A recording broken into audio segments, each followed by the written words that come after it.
નમસ્કાર. અમારે સદાયને માટે આદરણીય વંદનીય અમારા પેન્શનરો અને નિવૃત્ત કર્મચારી મિત્રો, ભાઈઓ તથા બહેનો, સ્વાગત છે આપનું આપણી આ યુટ્યુબ ચેનલ ભાવેશ મકવાણા ન્યૂઝમાં. તો મિત્રો, બધાને સૌથી પહેલાં જય શ્રી કૃષ્ણ, જય માતાજી, હર હર મહાદેવ. તો મિત્રો, very important for all pensioners.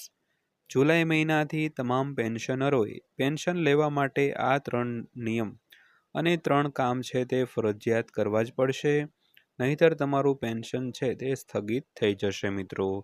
તો મિત્રો, કયું કામ છે તે કરવું પડશે?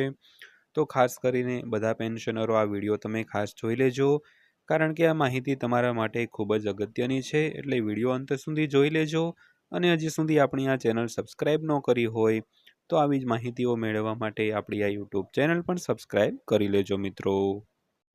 તો સૌથી પહેલાં વાત કરીએ તો કેન્દ્ર સરકારના કર્મચારીઓ 7મા પગાર પંચ હેઠળ મોંઘવારી ભથ્થા અને મોંઘવારી રાહતમાં વધુ એક વધારો થવાની અપેક્ષા રાખી રહ્યા છે. જો કે આ વખતે વધારો નજીવો રહેવાની ધારણા છે. તો એક અહેવાલ મુજબ એવું કહેવામાં આવી રહ્યું છે કે કર્મચારીઓના મોંઘવારી ભથ્થામાં આટલો વધારો થશે મિત્રો. તો વિગતવાર વાત કરીએ તો 8મા પગાર પંચની રચના અંગે હજુ સુધી કોઈ સત્તાવાર સમાચાર નથી. એવી અપેક્ષા રાખવામાં આવી હતી કે મે અથવા તો જૂન 2025 સુધીમાં આ સંદર્ભમાં કોઈ અપડેટ પ્રાપ્ત થશે, પરંતુ હવે જૂન પણ પૂરો થવાનો છે અને હજુ સુધી કોઈ વિકાસ થયો નથી. તો કેન્દ્રીય કર્મચારીઓ તેની રચનાની આતુરતાથી રાહ જોઈ રહ્યા છે મિત્રો.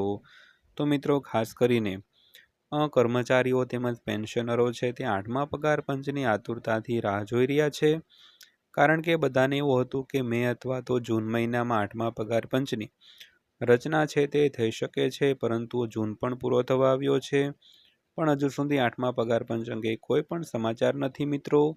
તો મિત્રો, ખાસ કરીને આપણે થંબનેલ જોયું કે જુલાઈથી પેન્શન લેવા માટે આ 3 કામ કરવા પડશે. તો કયા 3 કામ કરવા પડશે? તો મિત્રો, ખાસ કરીને ગુજરાત સરકાર દ્વારા મે, જૂન અને જુલાઈ એમ 3 મહિના માટે પોતાની જે હયાતીની ખરાઈ છે તે કરાવવી ફરજિયાત છે. તો મિત્રો, આ જુલાઈ મહિનો છે એટલે છેલ્લો મહિનો છે, એટલે ખાસ કરીને હજી સુધી કોઈ પેન્શનર મિત્રોએ હયાતીની ખરાઈ ન કરાવી હોય તો બેંકમાં જઈને પોતાની હયાતીની ખરાઈ છે તે કરાવી લેજો મિત્રો. ત્યારબાદ જોઈએ તો કેન્દ્ર સરકારના કર્મચારીઓ 7મા પગાર પંચ હેઠળ તેમના મોંઘવારી ભથ્થા અને મોંઘવારી રાહતમાં આગામી વધારાની આતુરતાથી રાહ જોઈ રહ્યા છે. તો મિત્રો, જો કે આ વખતે વધારો સામાન્ય રહેવાની ધારણા છે. સંભવત 2 થી 3% રેન્જમાં વધારો થશે. તો સરકારી કર્મચારીઓ માટે મોંઘવારી ભથ્થા અને મોંઘવારી રાહતમાં સંભવિત વધારો 1 જુલાઈથી અમલમાં આવી શકે છે. તો 7મા પગાર પંચ હેઠળ ડીએ અને ડીઆરમાં આ છેલ્લો વધારો હોઈ શકે છે, કારણ કે 7મા પગાર પંચનો કાર્યકાળ 31 ડિસેમ્બર 2025ના રોજ સમાપ્ત થાય છે. તો સામાન્ય રીતે જુલાઈથી લાગુ થનારા ડીએ વધારાના સરકાર દ્વારા દિવાળી પહેલાં જાહેરાત કરવામાં આવે છે મિત્રો. તો 1 જાન્યુઆરીથી ડીએમાં 2%નો વધારો થયો છે. તો સરકારે કર્મચારીઓ અને પેન્શનરોને મળતું મોંઘવારી ભથ્થું અને મોંઘવારી રાહત જીવન નિર્વાહના વધતા ખર્ચનો સામનો કરવામાં મદદ કરે છે. તો હાલમાં કેન્દ્ર સરકારના કર્મચારીઓ અને પેન્શનરોને 55% ડીએડીઆર મળી રહ્યો છે. તો કેન્દ્રીય મંત્રીમંડળે માર્ચમાં તેમાં 2%નો વધારો કરીને 1 જાન્યુઆરી 2025થી અમલમાં આવ્યો હતો. તો આ વધારાથી 48.66 લાખ કર્મચારીઓ અને 66.55 લાખ પેન્શનરોને ફાયદો થયો.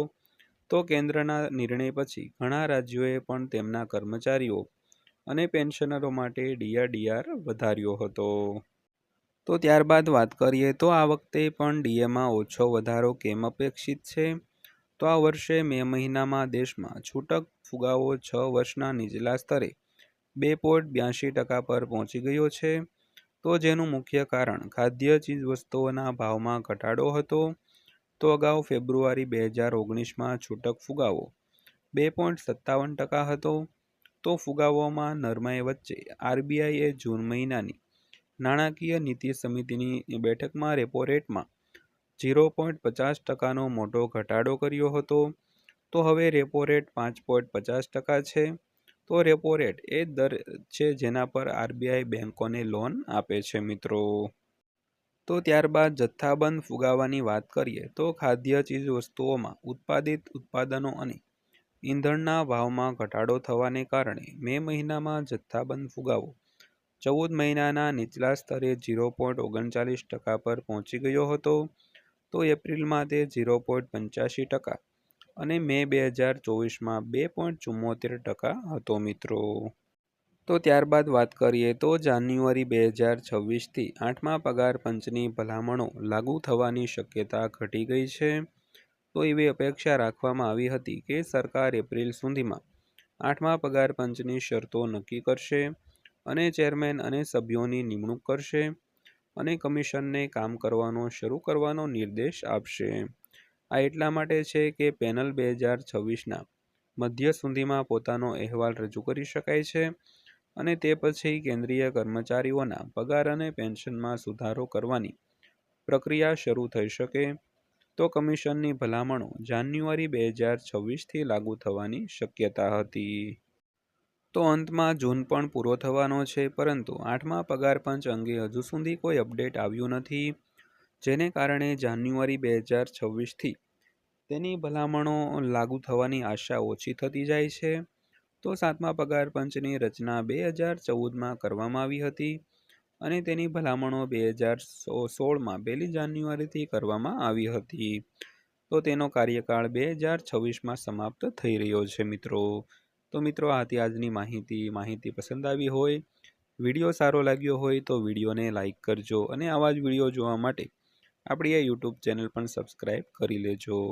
તો ફરીવાર પાછા મળીશું એક નવા વિડીયો સાથે, નવી માહિતી સાથે. ત્યાં સુધી સૌને જય હિન્દ, વંદે માતરમ.